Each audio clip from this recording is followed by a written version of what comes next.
Hello friends, എല്ലാവർക്കും സുഖമല്ലേ? ഞാൻ ഷഹന അജ്മൽ. നമ്മുടെ പുതിയൊരു വീഡിയോയിലേക്ക് എല്ലാവർക്കും സ്വാഗതം. അപ്പോൾ എല്ലാവർക്കും ഹാപ്പി ഈദ് മുബാറക്ക്. അപ്പം നമ്മുടെ ഇന്നത്തെ വീഡിയോ എന്നാന്ന് വെച്ചാൽ നമ്മൾ എൻ്റെ ഇക്കട മുതലാളിക്ക് നമ്മൾ പെരുന്നാളിൻ്റെ വക ഫുഡൊക്കെ ഉണ്ടാക്കി അവർക്ക് കൊണ്ട് കൊടുക്കാൻ വേണ്ടി പോവുകയാണ്. അപ്പോൾ പോകുന്ന വഴിയിലുള്ള കാഴ്ചകളൊക്കെയാണ് നിങ്ങളൊന്ന് കാണിച്ചു തരാമെന്ന് വെച്ച്. അപ്പം ഇക്കായും മോനും ഫ്രണ്ടിലിരിപ്പുണ്ട്, ഞാനും മോളും ബാക്കിലാണ് ഇരിക്കുന്നത്. അപ്പോൾ അവർക്കുള്ള ഫുഡൊക്കെ എടുത്ത് നമ്മൾ വണ്ടിയിൽ വെച്ച് റെഡിയാക്കിയിട്ടുണ്ട്. ഇനി നമുക്കത് അവർക്ക് കൊണ്ടു കൊടുക്കണം. അപ്പം നമുക്ക് ഇനിയുള്ള കാഴ്ചകളൊക്കെ ഒന്ന് കണ്ടു നോക്കിയാലോ.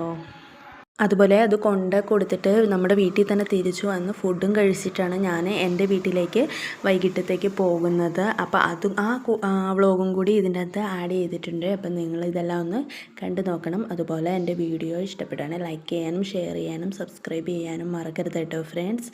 അപ്പം ഇനി നമുക്ക് വീഡിയോ ഒക്കെ ഒന്ന് കണ്ടു നോക്കാം.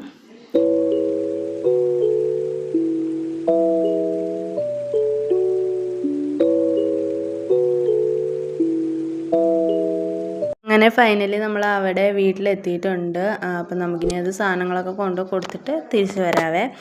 അപ്പം ഇതാണ് അവരുടെ വീടും. ഇവിടെ തന്നെയാണ് എൻ്റെ ഇക്കായൊക്കെ താമസിക്കുന്നത്. അതിൻ്റെ പുറത്ത് ഔട്ട് ഹൗസ് പോലെ അവർക്ക് പണിതിട്ടൊക്കെയുണ്ട്.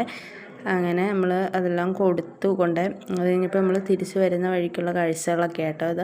അപ്പോൾ ഇവിടെ ഒരു കനാലുണ്ട്, ഇവിടെയൊക്കെ ഇക്ക വന്ന് കുളിക്കാറുണ്ടെന്നൊക്കെ എന്നോട് പറഞ്ഞ് അപ്പോൾ എന്നെ കാണിച്ചു തന്നത്. അപ്പോൾ ഞാനത് ജസ്റ്റ് ഒന്ന് വീഡിയോ എടുത്തു. പിന്നെ നല്ല കാണാൻ നല്ല ഭംഗിയുള്ള സ്ഥലങ്ങളാട്ടോ, പെരിയാമ്പ്ര എന്നൊക്കെ പറയേ. നല്ല ഭംഗിയുണ്ട് കാണാൻ, നല്ല കണ്ടങ്ങളും പാടങ്ങളും അങ്ങനെയൊക്കെ ഉള്ളൊരു സ്ഥലമാണ്. എനിക്കൊരുപാട് ഇഷ്ടപ്പെട്ടു, നല്ല ഭംഗിയുണ്ട്. അതൊക്കെ കഴിഞ്ഞ് ഞങ്ങൾ വീട്ടിൽ വന്ന് ഫുഡൊക്കെ കഴിച്ചിട്ട് പിന്നെ എൻ്റെ വീട്ടിലേക്ക് പോകുന്ന വഴിക്കുള്ള കാഴ്ചകളാട്ടോ ഇത്. അപ്പോൾ നമ്മൾ മൂവാറ്റുപുഴയിൽ നിന്ന് തൊടുപുഴയ്ക്കുള്ള റൂട്ടിലൂടെയാണ് ഇപ്പോൾ പോകുന്നത്. അങ്ങനെ നമ്മൾ പോയിക്കൊണ്ടിരിക്കുകയാണ്. അപ്പോൾ ഇനി നിങ്ങൾ കണ്ടു നോക്കേ.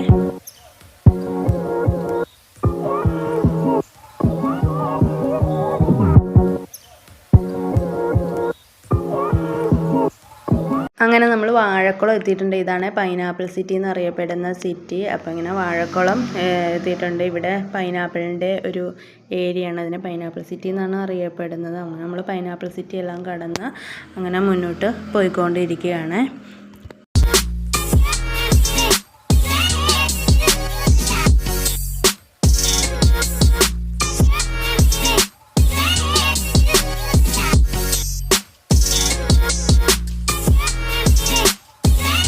പോകുന്ന വഴിയിലെല്ലാം കുറേ കൊന്നകളൊക്കെ പൂത്ത് നിൽക്കുന്നുണ്ട്. ഇനിയിപ്പോൾ വിഷു ഒക്കെ വരുമല്ലോ, എല്ലാ വഴിക്കും കുറേ സ്ഥലത്ത് കൊന്നപ്പൂ പൂത്ത് നിൽക്കുന്നുണ്ട്. അങ്ങനെ നമ്മളെല്ലാം കടന്ന് ഇപ്പോൾ നമ്മൾ വെങ്ങല്ലൂർ എത്തിയിട്ടുണ്ട്. ഇതാണ് സ്മിത ഹോസ്പിറ്റൽ. വെങ്ങല്ലൂരുള്ള ഒരു വലിയ ഹോസ്പിറ്റലാണ്, തൊടുപുഴയിലൊരു വലിയൊരു